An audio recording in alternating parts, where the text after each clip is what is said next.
ನನ್ನ ಹೆಸರು ಕುಮಾರ್ ಕೊಪ್ಪ ಅಂತ, ಮಂಡ್ಯ ಮದ್ದೂರು ತಾಲೂಕು ಕೊಪ್ಪ ಗ್ರಾಮದವರು. ಇವತ್ತು ಒಂದು ಹೊಸ ಇತಿಹಾಸ ಕರ್ನಾಟಕದಲ್ಲಿ ಪ್ರಾರಂಭ ಆಗ್ತಿದೆ. ಏನು ದಿನಾಂಕ 18/8/2025 ದಿನಾಂಕ 18/8/2025 ಕರ್ನಾಟಕ ಸರ್ಕಾರ ಸಚಿವ ಸಂಪುಟದಲ್ಲಿ ತಗೊಂಡಂಥ ತೀರ್ಮಾನ, ಅಸ್ಪೃಶ್ಯ ಜಾತಿನಲ್ಲಿ ಎಸ್ಸಿನಲ್ಲಿ ಎ ಬಿ ಸಿ ಈ ವರ್ಗನ ಏನು ವಿಂಗಡಣೆ ಮಾಡುವ ಮೂಲಕ ನಮ್ಮ ಬಲಗೈ ಸಮುದಾಯಕ್ಕೆ ಮಾರಣ ಹೋಮ, ಮರಣಾಂತಿಕವಾದಂಥ ಇತಿಹಾಸವನ್ನು ಅವತ್ತು ಸಚಿವ ಸಂಪುಟದಲ್ಲಿ ತೀರ್ಮಾನ ಆಗಿದೆ. ಅವತ್ತು ಸಚಿವ ಸಂಪುಟದಲ್ಲಿ ಬಲಗೈನವರು 3 ಜನ ಸಚಿವರಿದ್ದರು. ಹಿರಿಯರಾದಂಥ ಡಾಕ್ಟರ್ ಜಿ ಪರಮೇಶ್ ಅವರು ಹಾಗೂ ಮಾದೇವಪ್ಪನವರು ಮತ್ತು ಪ್ರಿಯಾಂಕಾ ಖರ್ಗೆ ಅವರು ಅವತ್ತದನ್ನು ಖಂಡಿಸಿ ಸಚಿವ ಸಂಪುಟಕ್ಕೆ ರಾಜೀನಾಮೆ ಕೊಡ್ತೀವಿ, ನಮ್ಮ ಸಮುದಾಯಕ್ಕೆ ಅನ್ಯಾಯ ಆದ್ರಿ ಅಂತ ಹೇಳಿ ಅವತ್ತು ಅವರು ಹೊರ ಬರಬೇಕಾಗಿತ್ತು. ಅವತ್ತು ಅವರು ಹೊರ ಬರದೇನೆ ಅವರ ಮೌನ ವಹಿಸಿದ್ರಲ್ಲ, ಅವರ ಮೌನ ನಮ್ಮ ಇಡೀ ಸಮುದಾಯಕ್ಕೆ ಮಾರಕ ಆಯಿತು.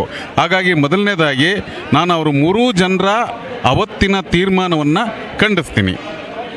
ಎರಡನೇದಾಗಿ ಕರ್ನಾಟಕ ಸರ್ಕಾರ ಏನು ಮಾಡ್ತಿದೆ ಅಂದರೆ, ಏನು ನಾವು ಅಸ್ಪೃಶ್ಯರಿದ್ದೋ ಇವತ್ತು ಇಡೀ ಜಗತ್ತಿನ ದೊಡ್ಡಣ್ಣ ಅಂತ ಅಮೇರಿಕನ ಕರಿತೀವಿ. ಅದೇ ರೀತಿ ಅಸ್ಪೃಶ್ಯ ಜಾತಿನಲ್ಲಿ ಅಂದರೆ ಎಸ್ಸಿನಲ್ಲಿ ಬಲಗೈ ವಲಯ ಯಾವತ್ತೂ ದೊಡ್ಡಣ್ಣನ ಸ್ಥಾನ ಇತ್ತು. 1905ರಿಂದ ಪ್ರಾರಂಭ ಆಗಿ ಇಲ್ಲಿಯ ಎಲ್ಲ ಅಂಕಿಅಂಶದವರೆಗೆ ವಲಯ ಜನಾಂಗ ಹಿರಿಯಣ್ಣ ಆಗಿತ್ತು. ಆದರೆ ಇವತ್ತು ನಾಗಮೋಹನ್ ದಾಸರವರ ವರದಿಯಲ್ಲಿ ನಾವು 2ನೇ ಸ್ಥಾನಕ್ಕೆ ಬಂದಿದ್ದೀವಿ. 2ನೇ ಸ್ಥಾನಕ್ಕೆ ಬಂದಿರೋ ಉದ್ದೇಶ ಏನು, ಮತ್ತು ಎ ಬಿ ಸಿ ಡಿ ಅಂತ ವಿಂಗಡಿಸಿರೋ ಉದ್ದೇಶ ಏನು ಅಂದರೆ, ಇತ್ತೀಚೆಗೆ ದಲಿತ CM ಕೂಗು ಪ್ರಾರಂಭ ಆಗಿದೆ. ಉದಾಹರಣೆಗೆ ಬಿ ಬಸವಲಿಂಗಪ್ಪನವರು ಮುಖ್ಯಮಂತ್ರಿ ಆಗಬೇಕಾಗಿತ್ತು, ಎನ್ ರಾಚಯ್ಯನವರು ಮುಖ್ಯಮಂತ್ರಿ ಆಗಬೇಕಾಗಿತ್ತು, ಮತ್ತು ಕೆ ಎಚ್ ರಂಗನಾಥ್ ಅವರು ಮುಖ್ಯಮಂತ್ರಿ ಆಗಬೇಕಾಗಿತ್ತು, ಶ್ರೀನಿವಾಸ್ ಪ್ರಸಾದ್ ಅವರಿಗೆ ಮುಖ್ಯಮಂತ್ರಿ ಆಗುವ ಎಲ್ಲ ಅರ್ಹತೆ ಇತ್ತು. ಇನ್ನು ಖರ್ಗೆ ಅವರು ಅತ್ಯಂತ ಹಿರಿಯ ನಾಯಕ, ಅವರು ಮುಖ್ಯಮಂತ್ರಿ ಆಗಬೇಕಾಗಿತ್ತು. ಅವರೆಲ್ಲರಿಗೂ ಕೂಡ ಭಾಳ ಉದ್ದೇಶಪೂರ್ವಕವಾಗಿ ಮುಖ್ಯಮಂತ್ರಿ ಪಟ್ಟವನ್ನು ತಪ್ಪಿಸಿದ್ರು. ಈಗ ಇವರೆಲ್ಲ ಒಗ್ಗಟ್ಟಾಗ್ತಾವ್ರೆ, ದಲಿತ CM ಕೂಗ್ ಬರ್ತಾ ಇದೆ, ಇವ್ರನ್ನೇ ಹೊಡೆದ್ಬಿಟ್ರೆ, ಇವ್ರನ್ನೇ ಭಾಗ ಮಾಡಿಬಿಟ್ರೆ ನಾವ್ಯಾರು ವಿರೋಧ ಮಾಡೋದು ಬೇಡ, ಅವರೇ ಹೇಳ್ಕೊತಾರೆ.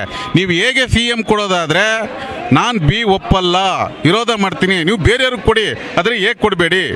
ಬಿಗೆ CM ಕೊಡೋದಾದರೆ ನಾನು ವಿರೋಧ ಮಾಡ್ತೀನಿ, ನೀವು ಯಾರಿಗಾರ ಕೊಡಿ, ಬಿ ಕೊಡಬೇಡಿ ಅಂತ ನಮ್ಮಲ್ಲೇ ಒಳ ಜಗಳ, ಆಂತರಿಕ ಕಿತ್ತಾಟ ಆಗೋ ನಿಟ್ಟಿನಲ್ಲಿ ಇವತ್ತು ಸರ್ಕಾರ ತೀರ್ಮಾನ ತಗೊಂಡಿದೆ.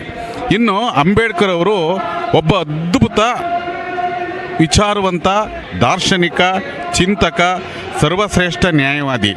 ಅಂಥ ಒಬ್ಬ ಸಂವಿಧಾನ ಏನಿದೆ, ಆ ಸಂವಿಧಾನದ ಒಂದೊಂದೇ ಕಲ್ಲನ್ನು, ಒಂದೊಂದೇ ಇದೇನಿದೆ ಬೇಸ್ ಮಟ್ಟ ಕಲ್ಲನ್ನು ಕಿತ್ತು ಸಡಿಲ ಮಾಡಬೇಕು ಅನ್ನೋದು ಸರ್ಕಾರದ ಉದ್ದೇಶ ಅಂತ ನಮಗೆ ಗೊತ್ತಾಗ್ತಿದೆ. ಆದರೆ ಇವೆಲ್ಲವನ್ನು ನೋಡಿದಂಥ ಬಲಗೈ ವಲಯ ಸಮಾಜ ಇವತ್ತು ಎಚ್ಚೆತ್ಕೊಂಡಿದೆ.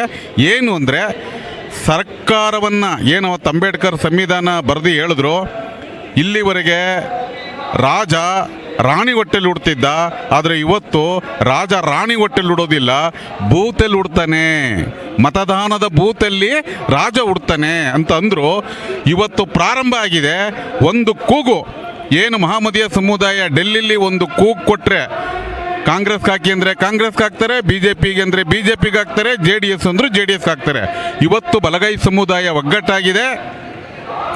ಏನು ಸಂಘಟನೆ ಒಂದು ಕೂಗು ಕೊಡುತ್ತೆ, ಈ ಸರ್ಕಾರ ಬೀಳಬೇಕು ಅಂದರೆ ಬಲಗೈ ಸಮಾಜ ಇರ್ತದೆ, ಈ ಸರ್ಕಾರ ಉಳಿಬೇಕು ಅಂದರೆ ಬಲಗೈ ಸಮಾಜ ಇರ್ತದೆ, ಈ ಸರ್ಕಾರ ಬೆಂಬಲಿಸಬೇಕು ಅಂದರೆ ಈ ಸರ್ಕಾರ ಉಳಿವಿನ ಪ್ರಶ್ನೆ ನಮ್ಮ ಬಲಗೈ ಸಮುದಾಯದ ಕೈಲಿರ್ತದೆ.